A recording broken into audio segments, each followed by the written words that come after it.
Okay, we are going to write a program today. Here is the description of the program we're going to write. We're going to read an integer from the user and output the base 2 equivalent of that integer. So we're going to read a base 10 number, a decimal number from the user. It's not going to have any decimal places. It's going to be an integer. We're going to assume that the integer will be between 0 and 15 inclusively. The reason for that is that all numbers, base 10 numbers between 0 and 15 can be represented by 4 binary digits. If we were to go above 15, then we would need more binary digits. We haven't learned loops yet, so we're not going to write a program that will work for any number. So we're going to have to know exactly how many maximum bits we can have to make this program work properly. So we're going to read an integer from the user using our newfound scanf function, and then we are going to output the base 2 equivalent of that, which is going to have no more than 4 bits attached to it. So go ahead and open up Microsoft Visual Studio.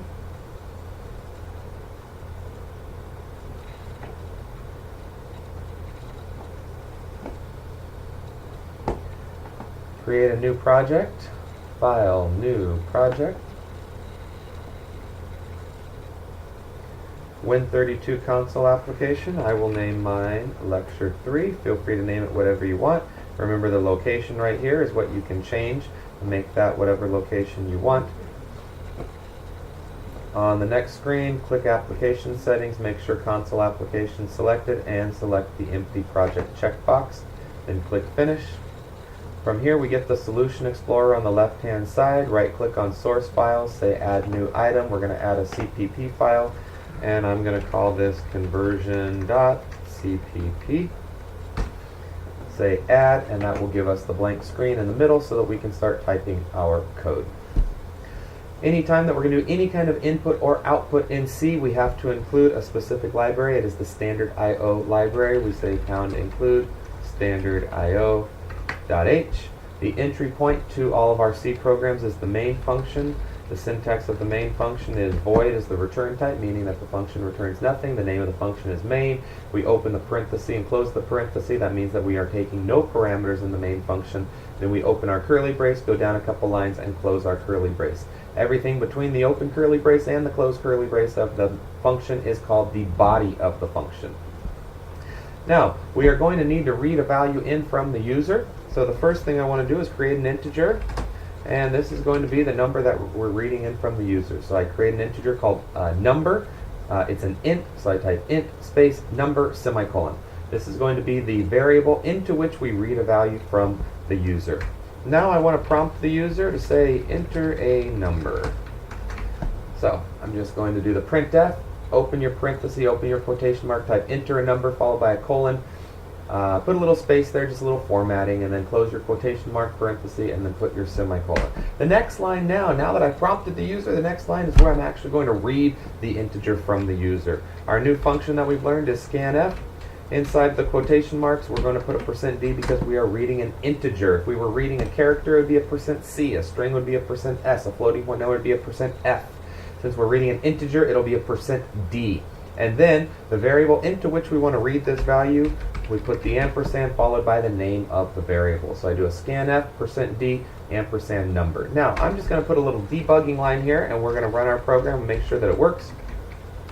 Number entered equals, and I'm just going to print out the value that the user entered. And what I want to see is I want to make sure that the value of this variable number right here is going to have the value that the user entered when they typed it in right there. And I'm just going to print it out. Here's my %d to print out the number, followed by the \n, which is the new line character, just a little formatting there.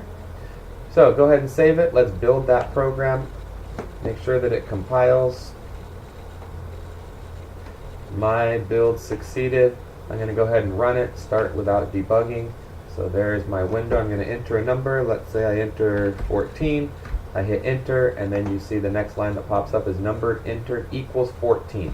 So I have read the number successfully from the user here on this scanf line. I then printed it back out. What I do with the number after I read it from the user is completely up to me as the programmer. I can do whatever I want. I can add with it. I can do any arithmetic. I can output it. I can change the value of it. I can read another value into that same variable if I want. It's completely up to me. What I know though is by the time that I reach this line of code right here, I have read an integer from the user and I have it inside of this variable number. And what I do with it now, completely up to the programmer. Okay, so I'm going to go ahead and comment this line out right there. We're not going to need to print that one out. What I want to do now that I've read this number in from the user is I want to take this number, which is a base 10 number, and I want to convert it to a binary number. Now I told you that we had a little limitation on this, and I'll put a little comment here. Number must be between 0 and 15. The reason that I have that limitation is so that we can convert this number to a binary number that consists of at most 4 bits. So the 4 bits that I need to have are going to be stored in variables also, so I need to create 4 more variables. I'm actually going to need a 5th one also, but I'm going to need my remainders. So I'll have remainder 1, remainder 2, remainder 3, and remainder 4. I'm also going to need one other number, which is my quotient. Remember, to convert from base 10 to base 2, I'm going to take my base 10 number, I'm going to divide it by 2, I'm going to put that number into the quotient, I'm going to take the remainder, put that into my remainder. Once I get down to a quotient of 0, I copy my remainders up from the bottom. Okay, so now I have all the variables that I need. The first step is I'm going to divide my number by 2 and throw that into my variable quotient. The next thing I want to do is I need to find out what my remainder is. So I'm going to take one of my remainders, I'll call this one remainder 1, and that's going to be number mod 2. Remember, we have an arithmetic operator in C, which is the modulus operators with the percent sign, and it actually performs the remainder for me. It's going to divide number by 2 and then give me the remainder and throw it back into that variable. Really convenient function. And that's how it works. The next step now, my next remainder is going to be based on my quotient. So I'm going to mod my quotient by 2, and that is going to go into remainder 2. And then I am going to, next line looks a little silly, I know. I'm going to take quotient, and I'm going to set it equal to quotient divided by 2.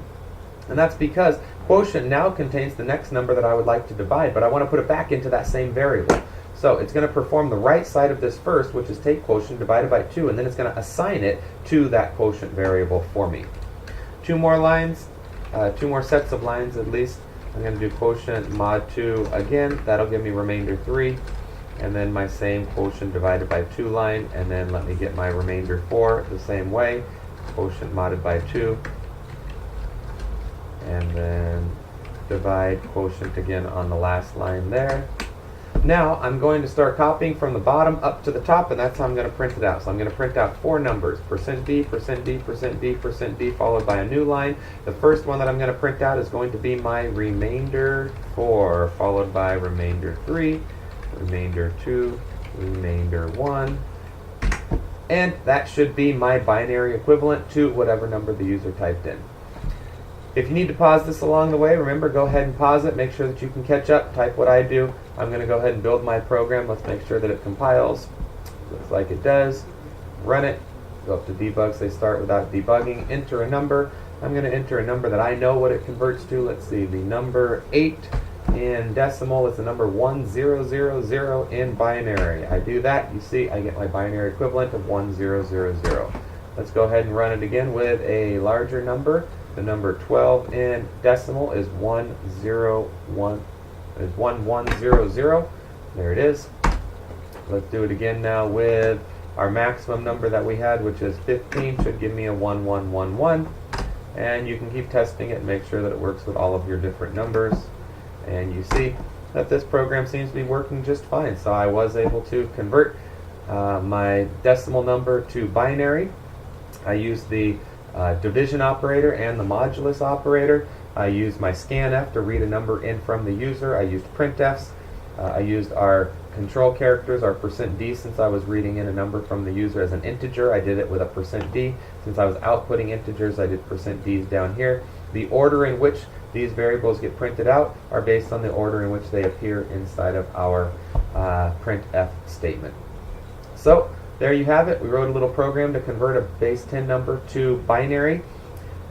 and it'll only work for up to 4 binary digits. Maybe a little practice problem for you would be to change it so that it'll work for numbers between 0 and 31. That would just be a 5th binary digit. You'd have to add another remainder, add it into the right spot, print it out correctly, but you could probably do that fairly easily now. Alright, if you have any questions, send me an email. Other than that, I will talk with you all in a little bit.